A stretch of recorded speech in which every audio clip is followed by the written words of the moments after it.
ಪ್ರಕೃತಿಯ ಜೊತೆ ಹೇಗೆ ಬದುಕಬೇಕು ಎಂಬ ಸುಂದರ ಮಾತುಗಳು. ಪ್ರಕೃತಿ ಹೇಳುತ್ತದೆ, ನಿಧಾನವಾಗಿ ಬದುಕು, ಆದರೆ ಸಂತೋಷವಾಗಿ ಬದುಕು. ಹಸಿರು ನೋಡಿದರೆ ಮನಸ್ಸು ಶಾಂತವಾಗುತ್ತದೆ, ಅದನ್ನೇ ಜೀವನದಲ್ಲಿ ಉಳಿಸಿಕೊಳ್ಳು.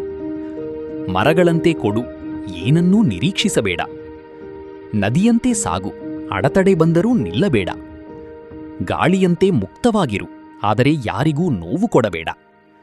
ಮಳೆಯಂತೆ ಮನಸ್ಸನ್ನು ಸ್ವಚ್ಛಗೊಳಿಸು, ದುಃಖವನ್ನು ಬಿಡು. ಸೂರ್ಯನಂತೆ ಹೊಳೆಯು, ಆದರೆ ಇತರರ ಜೀವನಕ್ಕೂ ಬೆಳಕು ನೀಡು. ಹೂವಿನಂತೆ ಅರಳು, ಸಣ್ಣದ್ದಾದರೂ ಸುಂದರವಾಗಿರು. ಪ್ರಕೃತಿ ಜೊತೆ ಇದ್ದರೆ ಮನಸ್ಸು ನಿಜವಾದ ಸಂತೋಷ ಕಂಡುಕೊಳ್ಳುತ್ತದೆ. ಪ್ರಕೃತಿಯಂತೆ ಸರಳವಾಗಿ ಬದುಕಿದರೆ ಜೀವನ ಸುಲಭವಾಗುತ್ತದೆ, ಸುಂದರವಾಗುತ್ತದೆ.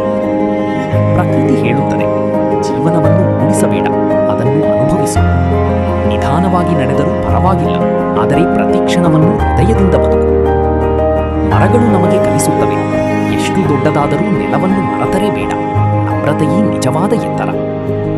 ನದಿ ಹೇಳುತ್ತದೆ, ಅಡತಡೆ ಬಂದರೂ ನಿಲ್ಲಬೇಡ, ದಾರಿ ಸಿಕ್ಕಿಲ್ಲ ಅಂದರೆ ಹೊಸ ದಾರಿಯನ್ನು ಸೃಷ್ಟಿಸು. ಗಾಳಿ ಹೇಳುತ್ತದೆ, ಕಾಣಿಸದಿದ್ದರೂ ಮಹತ್ವವಾಗಿರಬಹುದು, ನಾವು ಮಾಡುವ ಒಳ್ಳೆಯ ಕೆಲಸಗಳು ಕೂಡ ಹೀಗೆಯೇ.